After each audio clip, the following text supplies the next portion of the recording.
You all ready to join me today in our trip to outer space? Yeah. Albert Shivers. The Matrix doesn't happen. That's very true. Come along quietly or not. Goodbye, Whips. As I was about to try to bribe From Albert the Shivers. mistress of the fading light. They don't have to like it. They're trying to put a caravan. The general concept is that creativity flourishes in an atmosphere of freedom.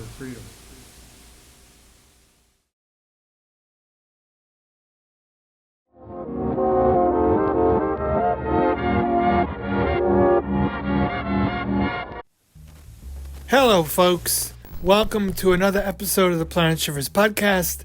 I am Albert Shivers, as I've always been, and this is going to be a fun episode with singer-songwriter Alyssa Haze.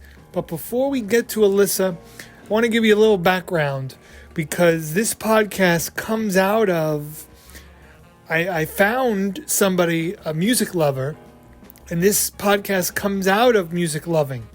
And this is why... This is what I'm going to go on about for hopefully not too long. But one day, I was looking to get out of the house. So I go over to the library. And I'm just going to hop on the internet. I'm going to do some computer work.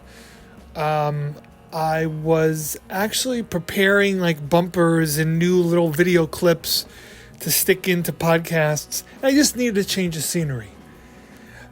While I'm there, working on what I'm working on, got my headphones on, and have music playing from my playlist. I got a big library on the computer, and lately, for whatever reason, I've been really sinking my teeth into jazz of the 1950s, but not just the artists of the 1950s. I always found it very fascinating, the artists, jazz artists, who were from the 20s and 30s, what they were doing in the 50s. And as they got older in general, because you got a lot of guys and gals that stopped. Once their particular heyday was over, they stopped. A good example that everybody knows, the name of at least, is Benny Goodman. You know, he king of swing, 30s, 40s, forget it. But as time went on and swing started to slowly fall out of style, and jump blues, rhythm and blues, rock and roll, other things started to take the limelight away from jazz. Guys like Benny Goodman just kind of fizzled.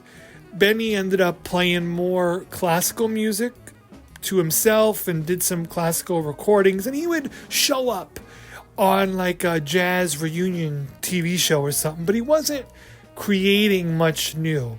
Whereas some of my favorites that I go on about often, if you know me, but like Louis Armstrong, Duke Ellington, Artie Shaw to a degree, there were a lot of guys, even Sidney Bechet to a degree too, but there were a lot of guys who continued to grow and be artists, musical artists, into the 50s, their whole career.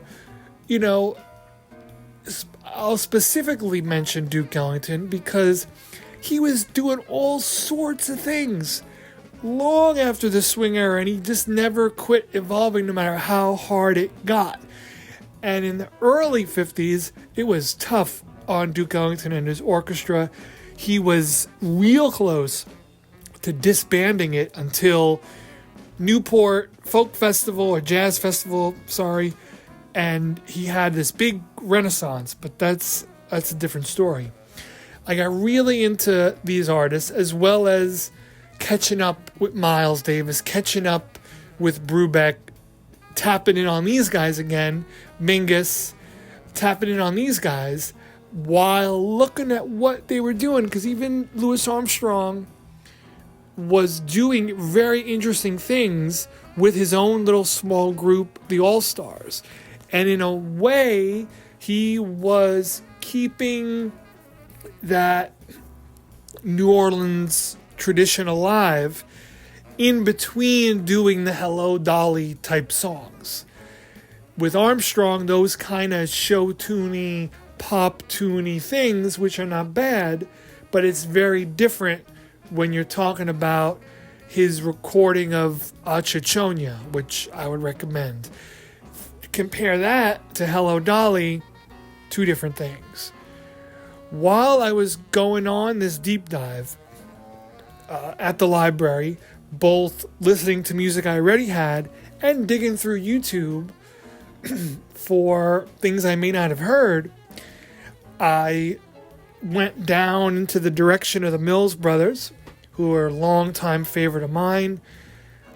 I told the story on one of the episodes with Stefan and Isaac on how I got into them, and I'll tell it again another day, I'm sure. But I'm looking through some Mills Brothers tunes, trying to find something I may have overlooked or missed over the years, because you never know, there's always something.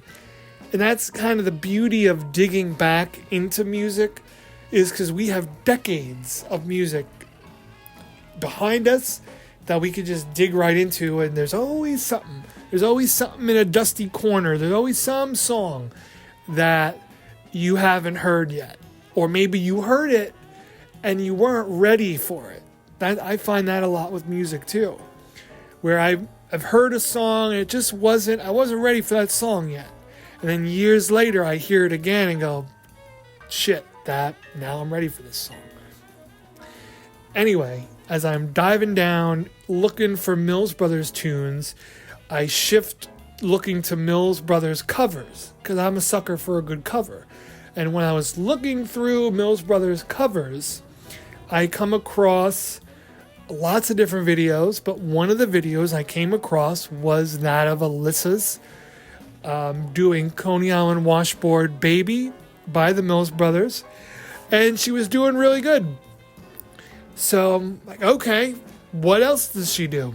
And I come across a lot of musicians and a lot of visual artists in my digging, because I'm a natural digger. I wanted to be a paleontologist when I was a kid. So it's in me. To dig is in me. And a lot of times I reach out to these people and I don't hear back, or we can't coordinate it. But in this case, as you're about to hear, I reached out to Alyssa, told her I appreciated her music, appreciated what she was doing, keeping these old tunes alive for people to hear now. Not only performing them, but selling all sorts of music in her record store, which we also talk about. But we were able to get it together, pick a date, and record. And I'm very excited to have somebody new on the podcast. And it was exciting to talk to her, hear about her music, her perspective on music, how it influences her, all that kind of stuff. And I hope you listen to this, go listen to her music. If you're in her area, check out her record store. And this podcast is just for the love of music. And I hope you enjoy it. And afterwards, like I said, go check out some of Alyssa's stuff. It's great. And I will catch you on the flip side. Of course, after these messages. Come and eat at Alberta's Pizzeria, the only place for authentic Italian Jewish cuisine, home of the only Grandma Yetta pie, the best kosher pie this side of the Wailing Wall. Plus, we cater birthdays, sweet 16, bar mitzvahs, bat mitzvahs, baptisms for the goys, and we offer free sausage topping for any bris. Alberta's Pizzeria, pizza you'll want to eat everywhere.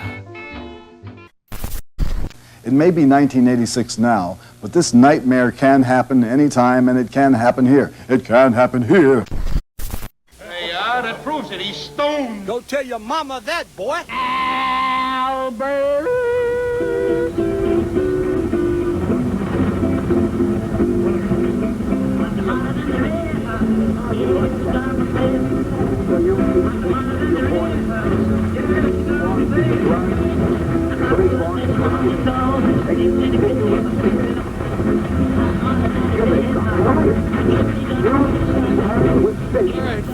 welcome to another episode of Planet Shivers Podcast. I am Albert Shivers, and today I'm excited to have on singer and songwriter Alyssa Haze. Thanks for coming on the show.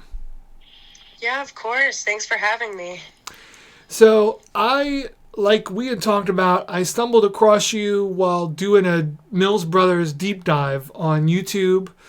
You definitely have an interest in like the old music like that. So what exactly are you working on now? We'll start there. So I am currently working on two different projects. One which is a duo project with another musician, and one on my own, which is just going to be a little EP. I have some songs that I've been holding on to for the last 2 years that I would like to release. So it's just kind of like a mixed-matched project. Gotcha. What's your process like in terms of when you get that first idea for a song to when you get into the studio? Does it vary between tunes? It kind of depends what comes first. Sometimes I have an idea that I'd like to use for a song title or a certain theme or just random lyrics that pop into my head.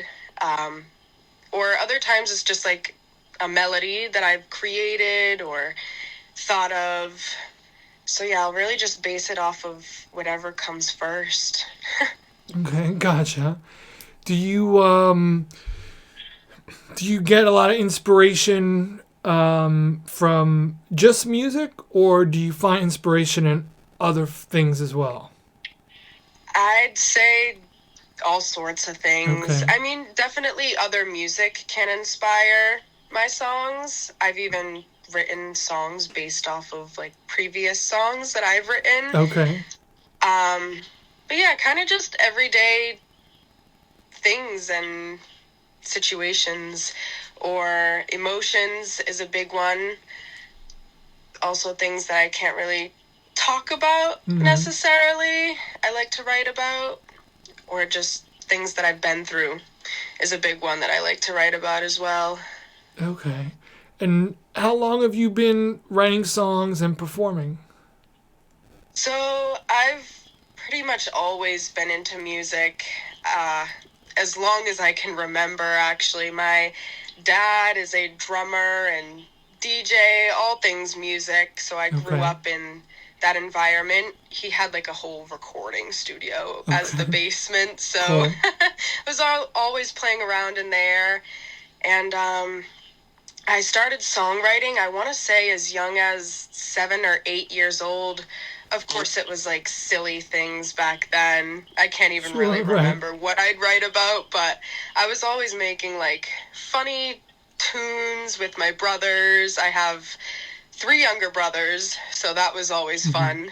But yeah, I've just taken breaks here and there. I had a little bit of a hiatus, per se, a little while back where I stopped songwriting, but yeah, I've done it as long as I can remember.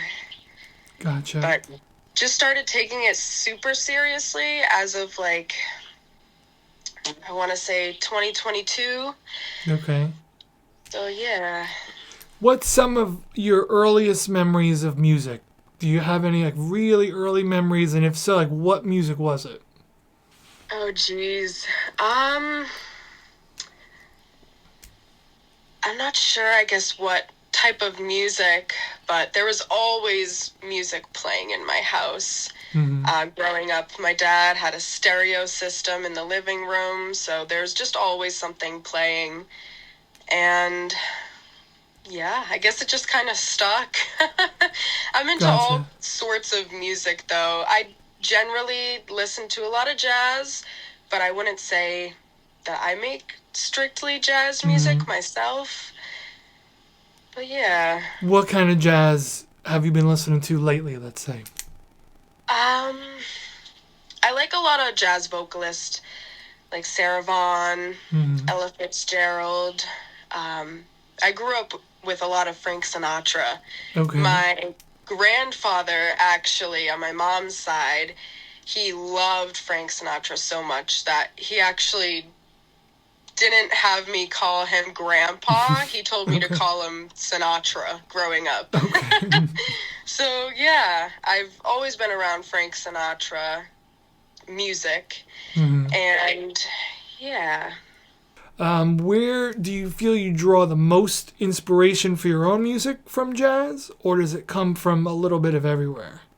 I mean, I generally like writing over kind of jazzy style instrumentals. I tend to stick with writing over bass lines, whether it's the upright bass or just a bass guitar, but it's kind of been like my go-to.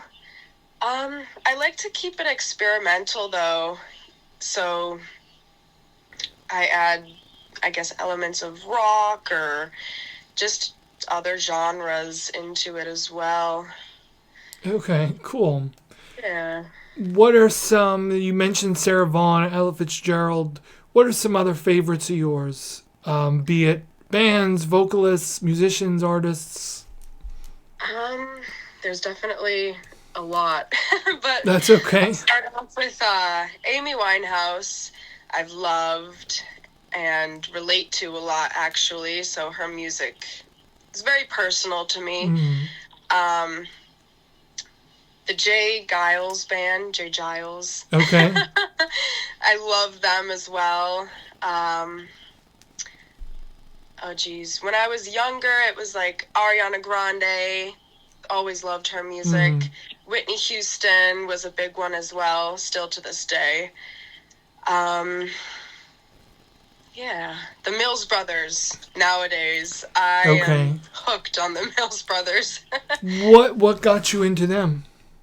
My grandfather, actually. It's a kind of a funny story. I was visiting him after a long sum of time, and we were just like hanging out, talking amongst ourselves, and he told me he had a CD he wanted to give me, and it was the Mills Brothers. And it's funny because he said, listen to this CD, and if it's garbage, throw it away, and if you like it, just keep it. He was like, actually, don't throw it away, just send it back to me, which I took it home, popped it into my CD player in my truck, and instantly fell in love with them.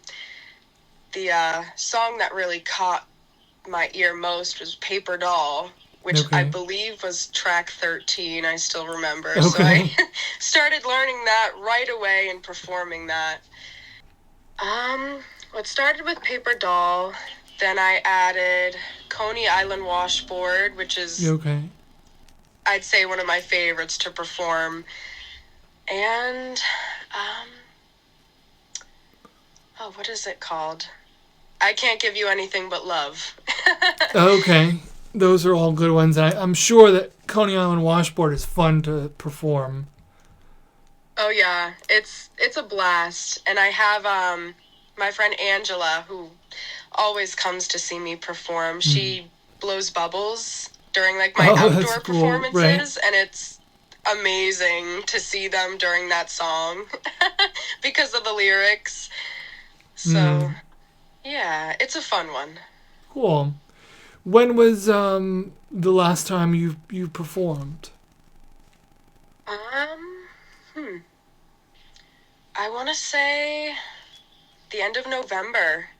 I've been taking a little bit of a break just to focus on making music and other things.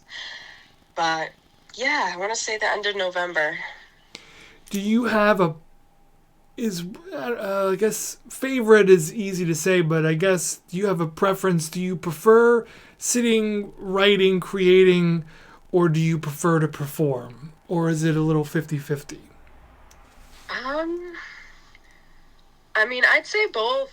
I love performing. Of course, it took a little bit to put aside the nerves of performing and that kind of thing, but I mean, I've always loved creating.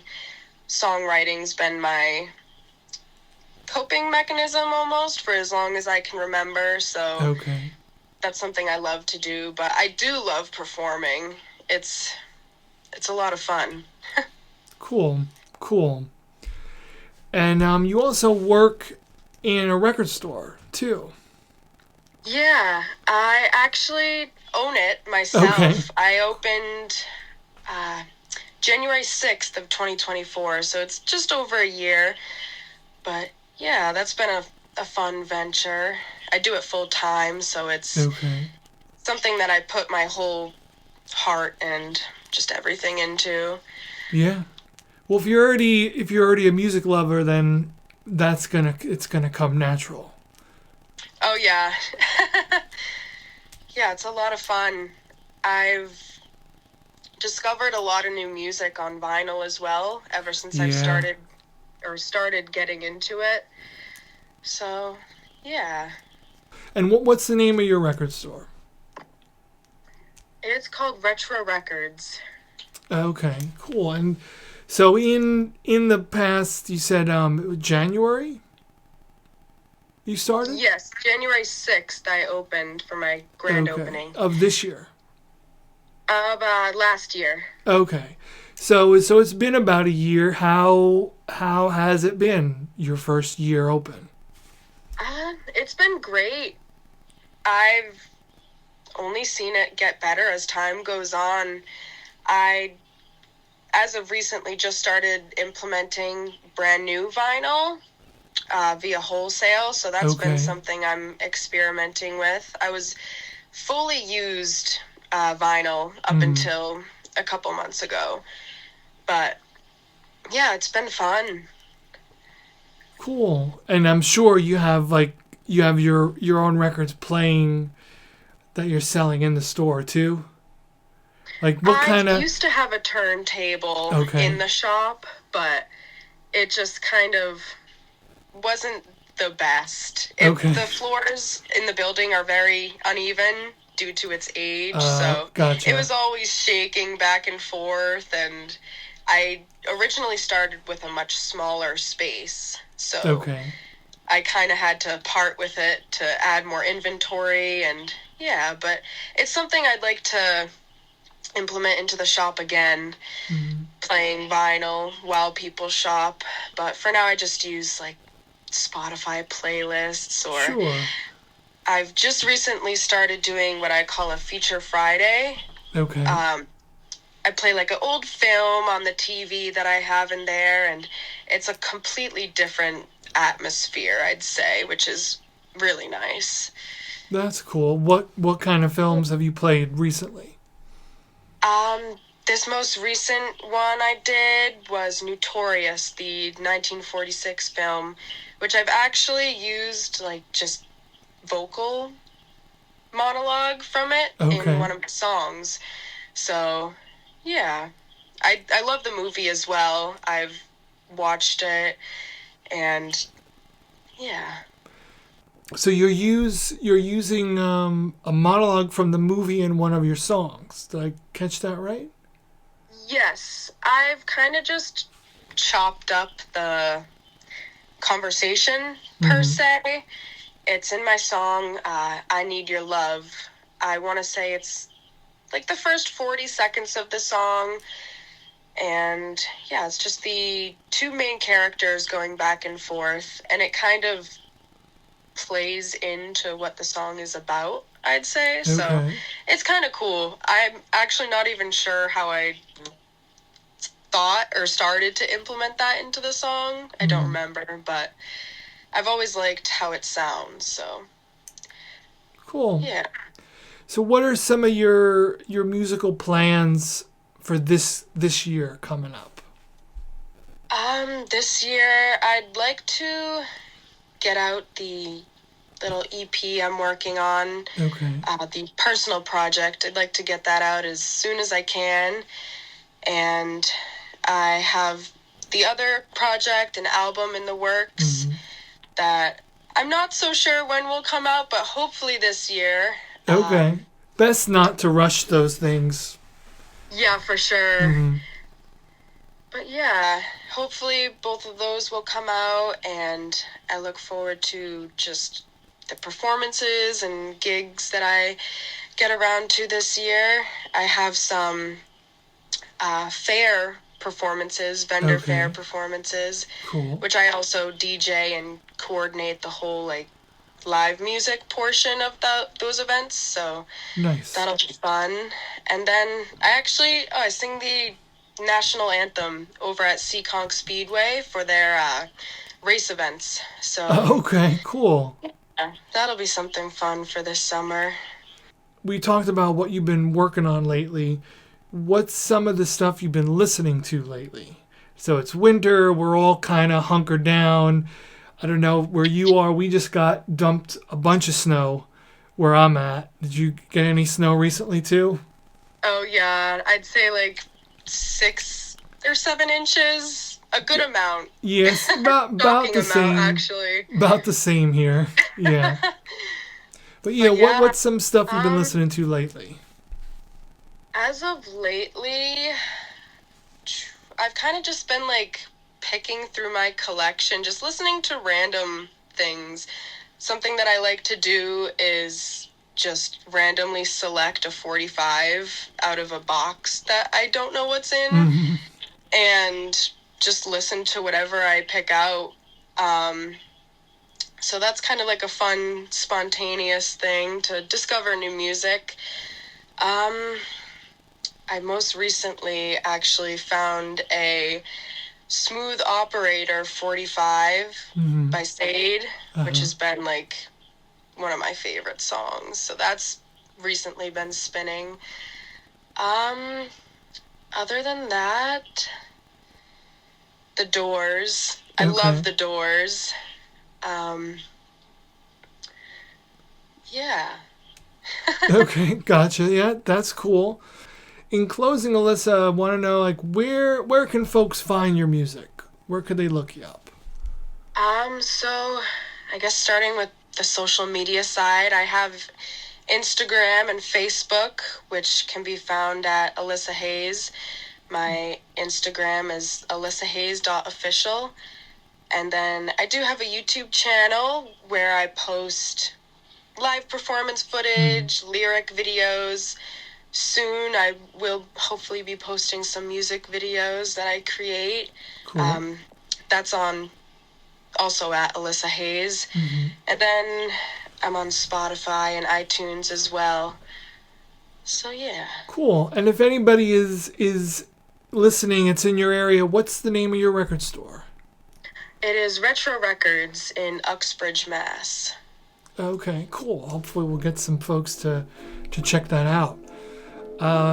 Again, I want to thank you for coming on the show. All right, awesome. Thank you again for having me. I do appreciate you reaching out and such.